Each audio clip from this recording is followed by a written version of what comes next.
modernised sound. It had a sort of a pinch of glam rock in it as well, and that's something that's always appealed to me. I've always been interested in the glam rock side of things and goth. So here was a band that kind of merged the two sounds together, and I thought, wow, I've got to find out more.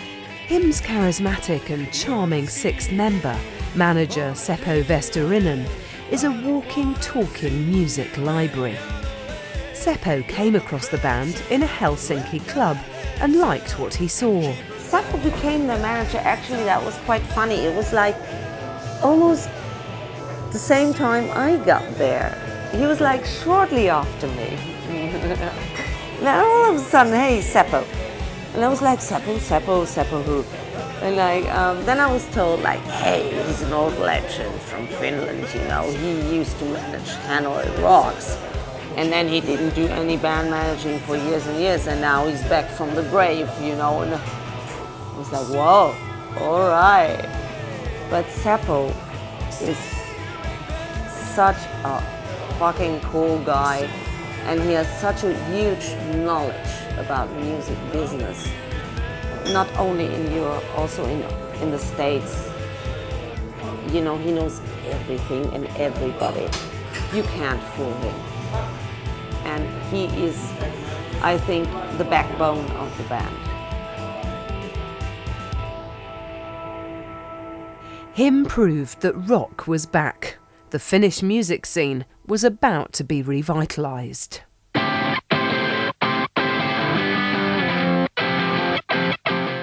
During the time when HIM made their debut album, 1997, I think the music scene in Finland wasn't really that rock or heavy metal type of thing. It starts with a spark.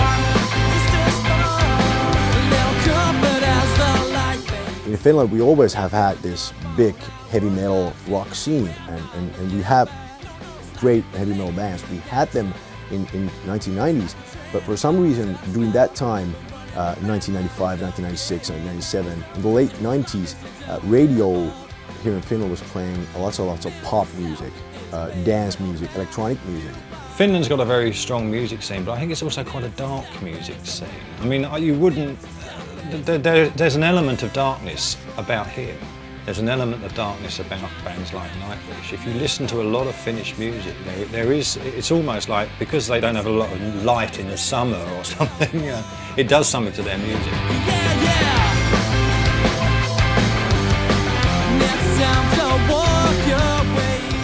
When you look at the album charts from the late 90s, you can see that there's like Spice Girls and Aqua and like that kind of bands. Well, can you call them bands? I think you can. Girl groups or something like that. And when he made their debut album, heavy metal music or goth music or that kind of love metal stuff wasn't really that big. And for example, when you look at the album charts, most of the bands in Finland that were successful during that time, they were singing in Finnish, but not in English. And when he made the debut album, it somehow started this chain reaction where heavy metal music and maybe goth music or stuff like that started to become more popular, and him had really a great part in that. They were kind of the spearhead of. We had some pioneers back in the 70s already, back in the 80s with Hanoi Rocks and bands like that, but him was the first band that made a serious impact. And they also helped other bands that had been around to get more and more audience in Finland, like the 69 Eyes, a band that is really popular now, and those guys have been around since the early 1990s, but for some reason they made it big after him released their debut album. I'm not saying that the success of the 69 Eyes is based on the success of him, but I'm saying that the fact that him break the barrier somehow helped other bands in Finland too to make it big, and they kind of started this thing where English singing bands, heavy metal bands or bands that play rock music, they became suddenly popular again in Finland. HIM's hard-hitting drummer Mika Christian Karppinen, better known as Gas, was born in 1971.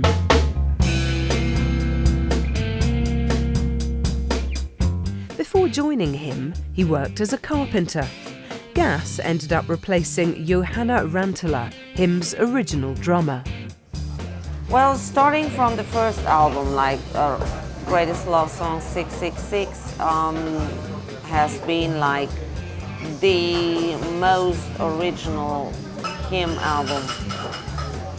Of course, having their influences by Black Sabbath and stuff like that. Then going like to Razorblade Romance was a big change. Was a very big change because that one was produced much more commercial in a way, and was like the hit album and had this 80s touch, you know.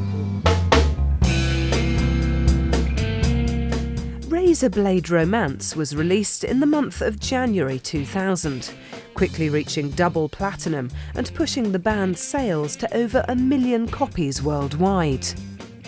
The long-awaited album proved to be just the type of follow-up the band needed, confirming a musical progression and growing confidence. So when Razorblade Romance album hit #1 and Join Me in Death, the single from the album, was #1 at the same time in the charts in Germany.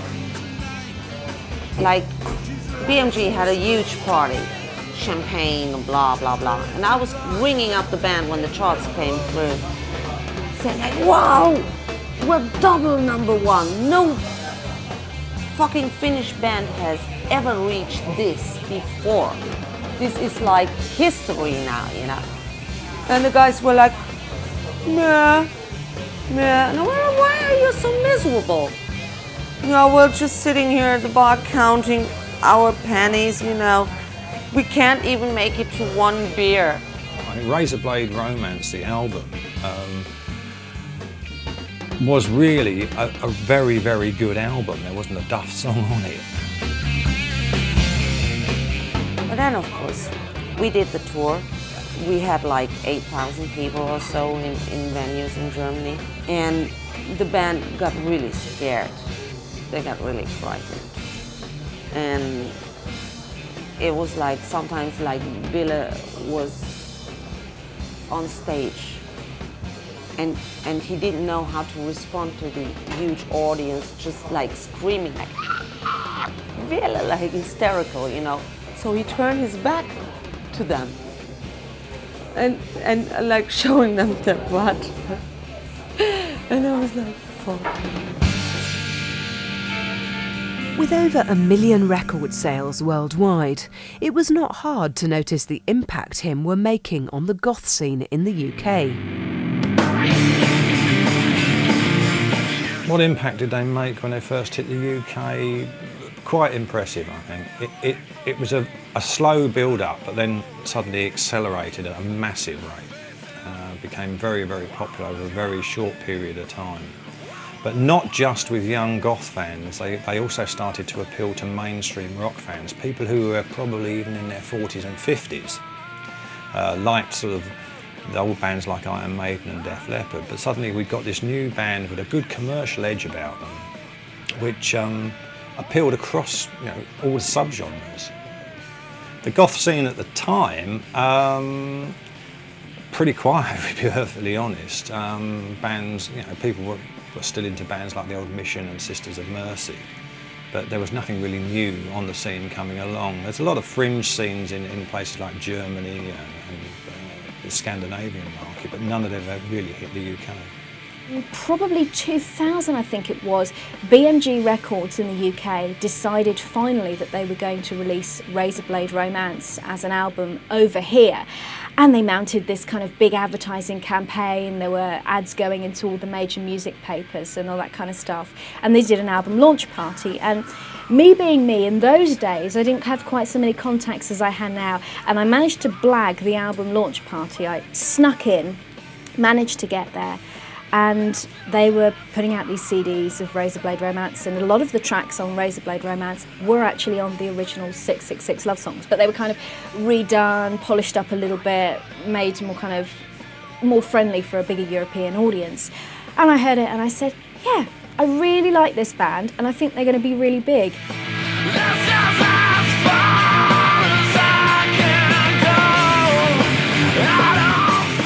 I first heard him around about 2001.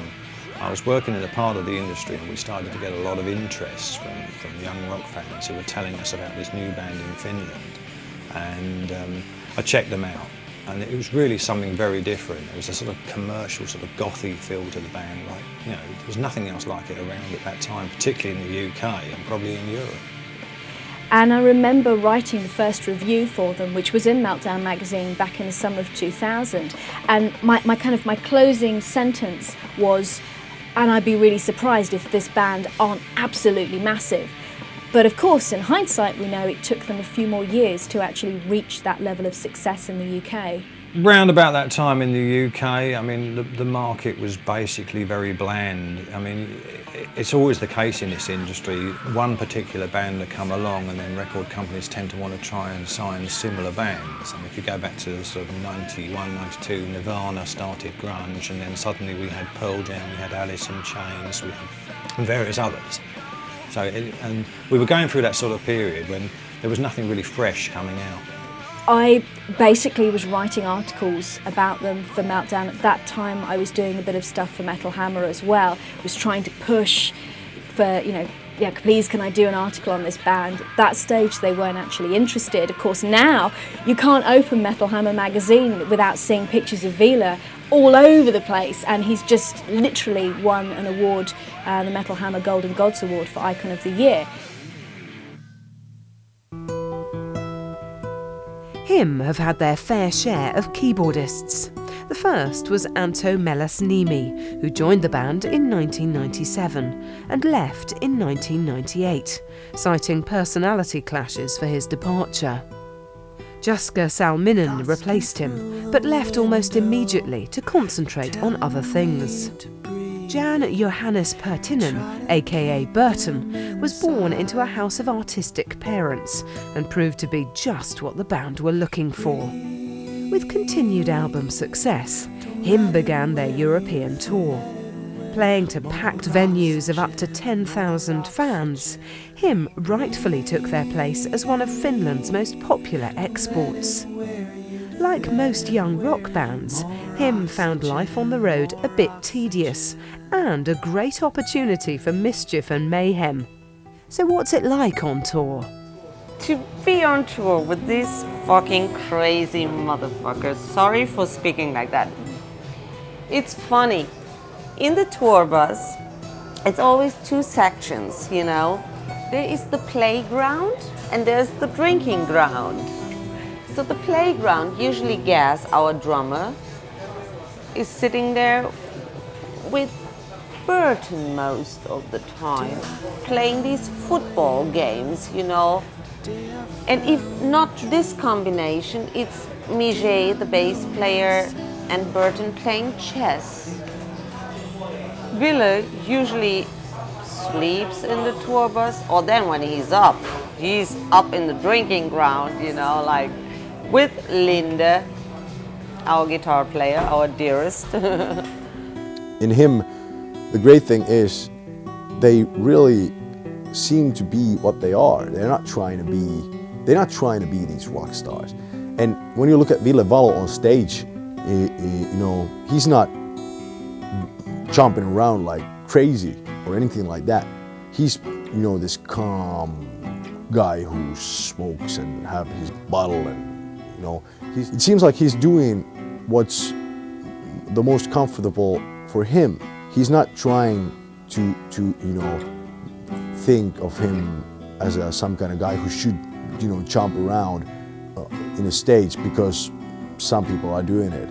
The most memorable performance for HIM was probably a secret gig that they actually played. They played down at the Underworld in Camden, which is a very small venue. I'm sure that you know, bands who've played there will say, oh, come on, it's not that small, but it is. In terms of a big band like him who can sell out the Astoria, they were playing the Underworld. It was a very small venue and it was very hot. And Vila was a little bit late on stage, and he does have a reputation for liking his Jack Daniels, and he turned up on stage and, how can I phrase this? He was a little bit worse for wear. It was like party all the way, you know, like whoa, drinking, and riding the bus and yeah, you know, getting wasted. When he's having his bottle and his cigar, and when he's singing, I think that is enough. He just could stand there for like 2 hours and people would be like... And he literally spent the entire set just clinging onto the microphone stand and just wobbling and swaying. But it changed during all those years because, of course, you learn that you have to keep your balance on tour. You just can't push it to the extreme. Otherwise, you like when you're like several months on tour, you're gonna lose your fucking energy and your mind and everything, you know. So the guys learned, they developed. And nowadays it's more easygoing. They're not the kind of band that are going to have a big song and dance routine. They're not the kind of band who've got fireworks and explosions and God knows what else, and female dancers on stage. They're not that kind of a band. I think they're too serious for that. They just want to produce just good quality rock or love metal, as Vila so often describes it.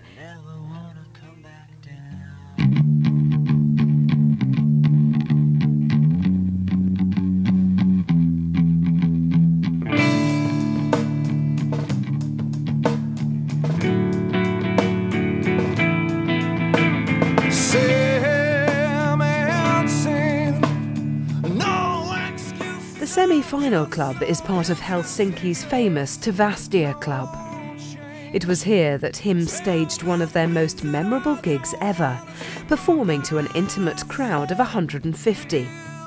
It was considered to be the show of the year in Helsinki, and many desperate fans were left queuing to get in. Oh, it was Vila's idea. And he just called me and said, how about doing this kind of thing that we play 7 nights in a row at semi-final? I said, yeah, well, it's a crazy idea, but of course we can do it. And they were great gigs, of course they were. I mean, it's a small place, you have the audience have the band right in their face, and it was really nice. When you see the band up on stage performing, Vila is quite obviously, he's the front man, he's the one right down the front, everybody's looking at him. And the other guys, they do kind of take a bit of a back seat. And the one that really makes me laugh is Mig. He just doesn't look like he's part of the band when he's on stage. He's kind of his head down and he's strumming away and he's like lost. He's in a million miles away, he's somewhere else. And I think it really is the fact that Vila's got this such a strong stage presence that it just sort of gives you a focal point.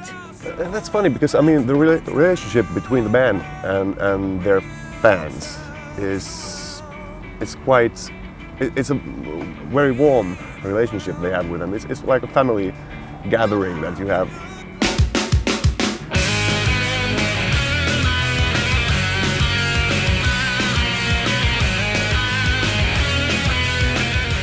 It wasn't until July 2001 that the band released their third album, Deep Shadows and Brilliant Highlights. In true Him style, the album once again topped the Finnish and Austrian album charts, reaching number 2 in Germany and Switzerland.